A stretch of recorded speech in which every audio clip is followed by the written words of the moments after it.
Hey folks, my guest today is Brynn Gibbs. She's the founder and chief executive officer of Consumer Fusion, founded in 2013 after she began helping close family friends with fake negative review removal for their businesses. Brynn, you ready to take us to the top? Sure am. Thanks for having me today. Very frustrating. It's like that person that just hates you, so they're going to get back at you by posting like this fake bad online review. You help them get rid of that, huh? Exactly. So Consumer Fusion's specialty niche in the reputation management space is identifying and helping remove inappropriate, illegitimate, negative reviews and photos across different directory review sites and social media platforms. I love this. Okay, so who is paying you? Or is it companies paying you or is it individuals paying you? Good question. So our clientele is made up of SMBs, and also we're heavy in the franchising space. So brands will hire us to represent their whole system as a whole. I see. What are people paying on average to use this tech? It depends because people have different review volume. You have some businesses who get 20 reviews a year, and then you have some who get 20 a day. So it depends on the review volume. But on average, I would say our price point is like $299 a month per location for SMBs. And then brands, of course, the pricing is different because it's representing a whole brand. What's the largest customer pay you per year? Don't name them, obviously, but the biggest contract. About 120,000 a year. Wow. Okay. How many reviews and locations are you managing there? They actually do not have a high volume of reviews, but for their industry, a negative review is so impactful that they have stats on how much money a negative review costs their system overall. And the lifespan of one negative review can impact their franchise location up to $300,000. So they definitely pay top dollar, but it is worth every penny for them. And put this on a timeline for me. When did you launch the business? 2013. Okay. And how'd you get those first, 10, 20 customers? So I kind of fell into this on accident. I was helping a close family friend who's now a retired dentist.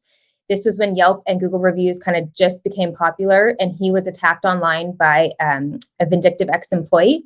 So his new patient drop-off numbers were down for several months, and someone finally brought this to his attention, and I offered to help him clean it up. And that turned into introductions to people in his local Rotary group. It was a plastic surgeon and attorney who were dealing with similar situations, but with like a competitor. So from there, it just was kind of personal referrals, recommendations, and it was a month-to-month continuing service. So it just kind of snowballed and grew from there. How much revenue, just like consulting revenue, did you do in 2013? Do you remember? Oh gosh. I mean, it was pretty small, but I want to say maybe around it was under 100,000, but What's the tipping? I was also doing it myself too. Yeah. When did you realize, oh my gosh, instead of doing this as a service, I should hire a developer and start building technology here?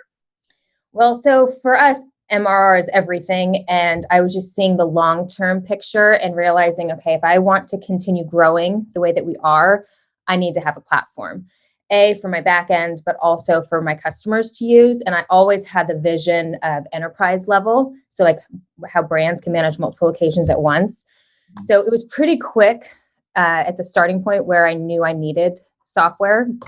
And I haven't had any outside investments. So we're bootstrapped, and it's definitely been, I've needed to be patient because it's evolved over time and the software has continued to improve year after year. But I would say within the first year and a half, I knew that I needed to make moves quickly. And how many customers today?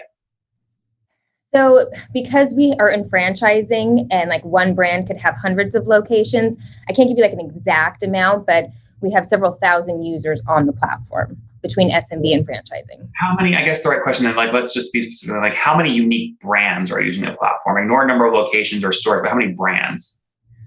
So I would say there's about 40 brands, and then the rest are SMBs.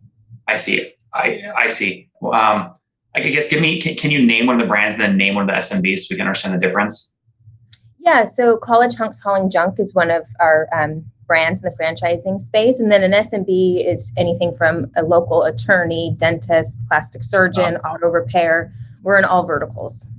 So how many SMBs? Hunks Hauling Junk is in your 40 brands. How many SMBs use it? About 3,000. Oh, wow. Okay, got it. So you've got like 3,040 like paying customers effectively. Mm-hmm. Yeah. Can I take that 3,000 number times that $300 a month price point to back into your MRR, which would be like $1 million a month? So no, because they're not all at that pricing. Okay, so that's not an average. An average. Yeah. Well, but if that's an average, that would be an average across what if it's not an average across the 3,000? Well, so that would be average for the SMBs, but not necessarily in the franchising space. Okay. But you just mentioned there's 3,000 SMBs that are paying, right? Yes. So can I take that 3,000 SMBs times the $299 a month price point? Is that the right average for those SMBs? You know what? No, it's not. If I'm being honest, it's not. What would you, so what is MRR today? We can go backwards from there. I'd prefer not to get into those specifics if that's okay, but we're profitable and bootstrap. Okay. Can you give me a range if you're not comfortable sharing a specific, like under $1 million revenue, more than $1 million revenue? It's under $1 million in revenue, yes. Okay, got it. Why is there such a big, so I guess, are those 3,000 you're quoting, are those free users? Like that's a big gap between like 3,000 paying $300 a month versus not. So a lot of it is just sometimes they don't need our services to a certain extent and their price points can change, and we'll do what we can to retain the client on a monthly basis. So it's just more so like, say they're part of a spam attack and we have to put a lot of effort into the account at one point, but then things kind of like tame down a little bit. It's just, we see a lot of movement that way. Mm-hmm. So, but are all 3,000 like paying per month right now, or some of them are not paying, but they're still using your free tools?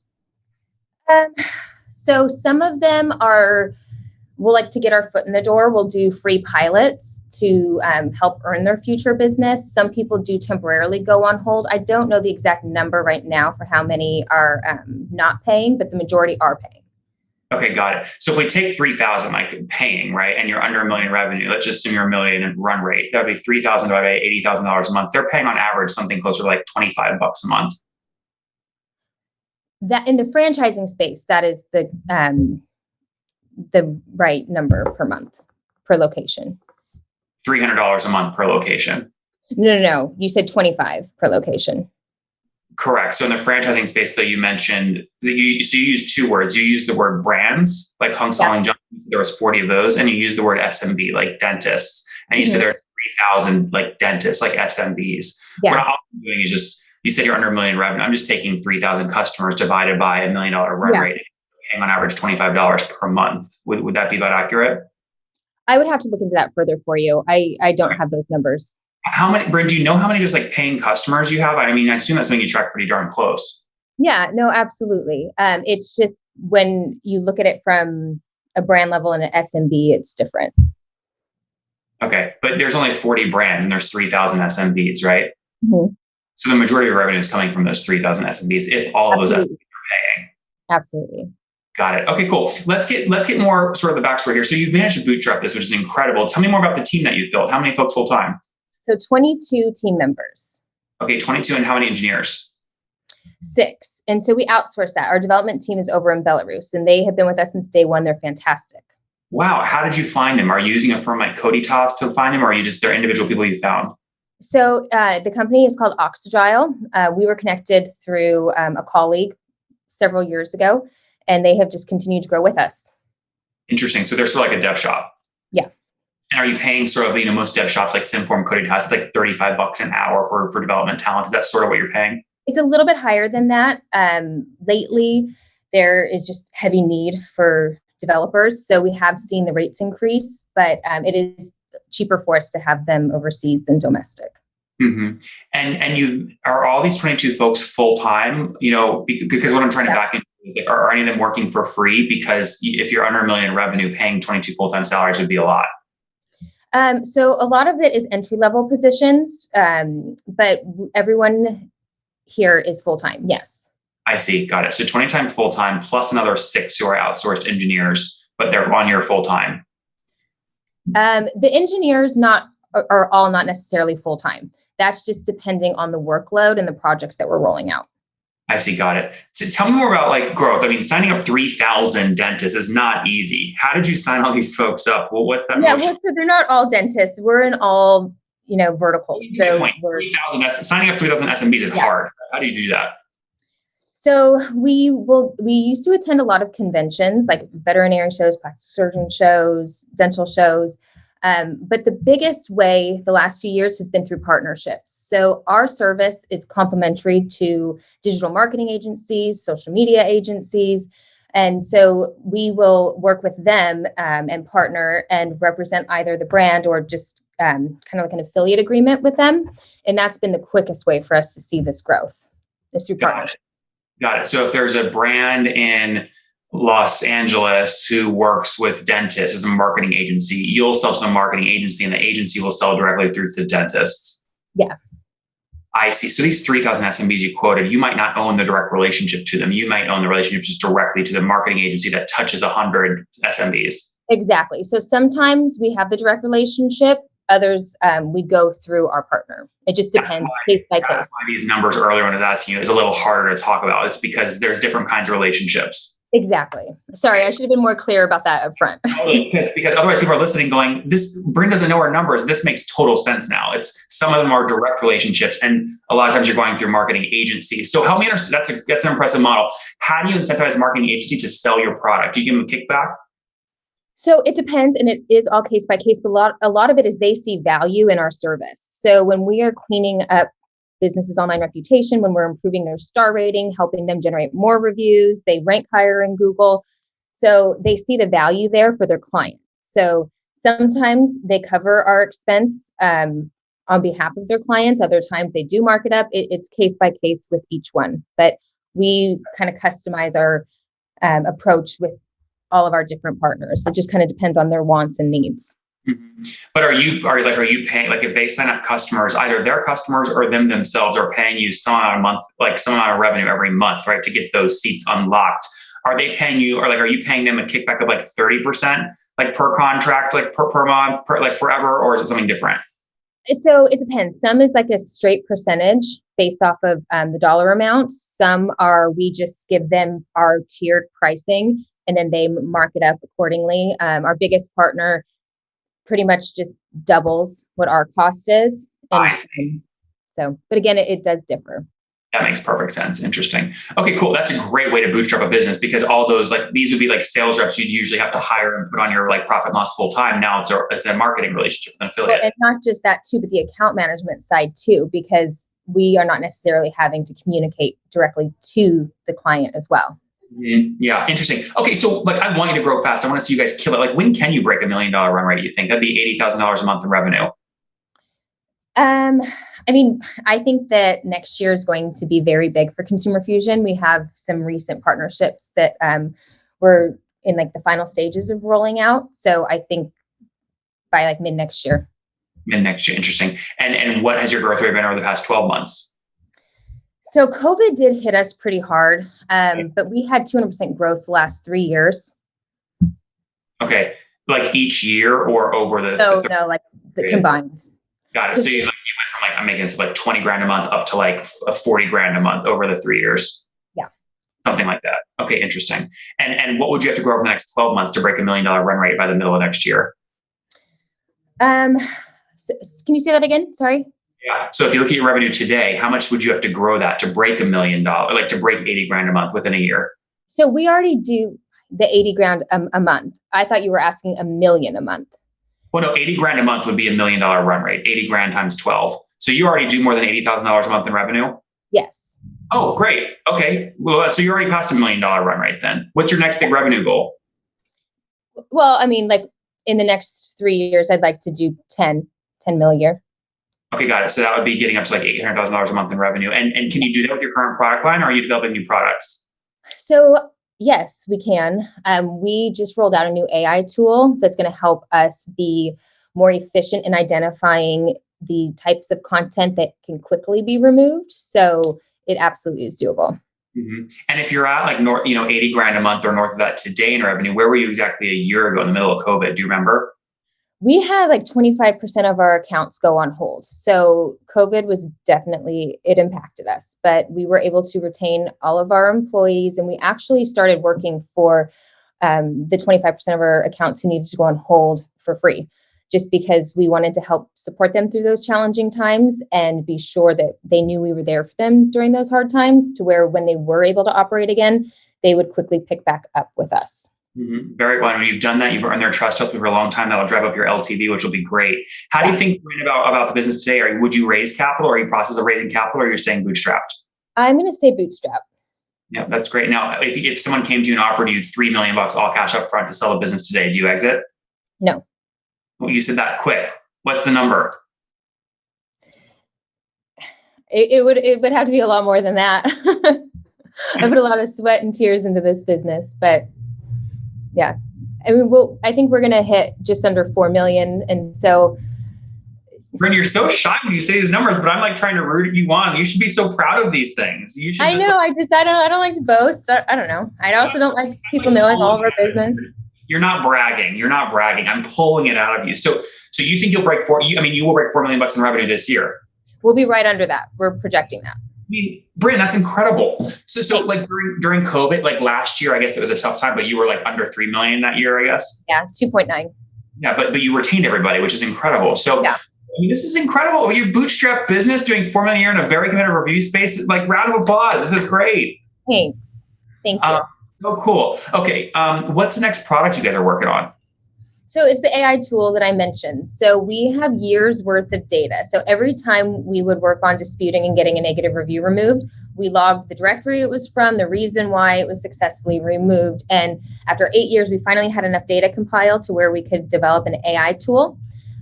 Did heavy like machine learning. So we can plug in the content of a review through our back end. Like when we pull in our clients' new reviews, it'll automatically go through there and it will put out a rating of the percentage of the review likelihood that it's able to get removed. Anything above 50% has a good chance at being removed. So now this will quickly identify which reviews our team needs to target versus ones that would be more of a waste of time. Interesting. I think it makes everything more efficient. Now, are you operating right now at break even, or is the company like super profitable? Not super profitable, but we are profitable. Okay, interesting. We have put a lot into our dev. You're reinvesting a ton. Yeah. And I think that's the reason for our long-term success is back when we were very, very profitable, I wasn't out spending a lot of money. I was pushing it into the software development. Brynn, do you still own 100% of the business? So I gave my executive team some equity just because when we were first starting, I couldn't give them the higher salaries that they deserved. And I think it was a smart play because they are so vested that we're like a work family. We are all so tight. We've worked together for years, but they have, pride of ownership and they want Consumer Fusion to grow, as much as possible. And together we are just super strong. So I'm very happy that they, have the ownership of Consumer Fusion as well. For other founders in your shoes, how much do you recommend they give to their executive team, or they save for their executive team? So I think it depends on, each individual person and their role and what they can contribute. But I gave up 23% amongst those 4 players. That's great. And you then kept, I guess, 77, something like that? Mm-hmm. That's great. Are you the sole founder? Yes. Wow, this is such a rare story. You never hear about sole founders bootstrapped anymore. This is great. Congratulations. And I was a female under 30. I feel like there's not much female representation in this industry. So anything I can do to help that, I'm all for it. That's what I want you on. And it's so funny, not to get too political, but when I have females on the show, I never have females on because they're female. I have them on because they're great SaaS founders. But and then they happen to also be female. But it's so funny because when I get someone like you on, it's like I have to pull so hard to get you to brag about your story with the metrics, just like we just went through. But the guys come on and they're telling me numbers that are exaggerated and way above what they should be, and I got to bring them back down to earth. You're the opposite. Why is that? I'm not really sure. I'm a private person in general, and I just don't want it to come across as being braggadocious. I don't know. No, I don't think you're at any risk of that. I've really enjoyed this. Let's wrap up here with the famous 5, Brynn. Number 1, favorite book? Confidence Creator. Number 2, is there a CEO you're following or studying? There's not, but I'm going to put that on my to-do list. No, that's okay. Number 3, what's your favorite online tool for building the business? Oh gosh, I'm not sure. Number 4, how many hours of sleep do you get every night? 5. 5, okay. And what's your situation? Married, single, kiddos? Married, 3 kids. 7 Oh my gosh, you are busy. Can I ask you how old you are? 35. 35. Last question. What's something you wish you knew when you were 20? That I would have a successful SaaS business. When I was 20, I had no idea what I wanted to do with my life. Guys, there you have it. Heck of a story here, helping mitigate negative online reviews. ConsumerFusion.com. They've grown nicely, $2.9 million last year. They'll finish this year, well above $4 million. She's growing and doing this all bootstrapped with her team of 22. She's really got everyone working the same drum, incentivized her whole executive team with some equity shares so they can all grow together as they continue to serve their over 3,000 SMBs and brands they work with. Brynn, thank you so much for taking us to the top. Thank you. Appreciate your time. One more thing before you go. We have a brand new show every Thursday at 1 p.m. Central. It's called Shark Tank for SaaS. We call it Deal or Bust. One founder comes on, 3 hungry buyers, they try and do a deal live, and the founder shares back-end dashboards, their expenses, their revenue, ARPU, CAC, LTV, you name it, they share it. And the buyers try and make a deal live. It is fun to watch every Thursday, 1 p.m. Central. Additionally, remember, these recorded founder interviews go live. We release them here on YouTube every day at 2 p.m. Central. To make sure you don't miss any of that, make sure you click the subscribe button below here on YouTube, the big red button, and then click the little bell notification to make sure you get notifications when we do go live. I wouldn't want you to miss breaking news in the SaaS world, whether it's an acquisition, a big fundraise, a big sale, a big profitability statement, or something else. I don't want you to miss it. Additionally, if you want to take this conversation deeper and further, we have by far the largest private Slack community for B2B SaaS founders. You want to get in there. We've probably talked about your tool if you're running a company or your firm if you're investing. You can go in there and quickly search and see what people are saying. Sign up for that at nathanlatka.com/Slack. In the meantime, I'm hanging out with you here on YouTube. I'll be in the comments for the next 30 minutes. Feel free to let me know what you thought about this episode. And if you enjoyed it, click the thumbs up. We get a lot of haters that are mad at how aggressive I am on these shows, but I do it so that we can all learn. We have to counter those people. We got to push them away. Click the thumbs up below to counter them and know that I appreciate your guys' support. All right, I'll be in the comments. See ya.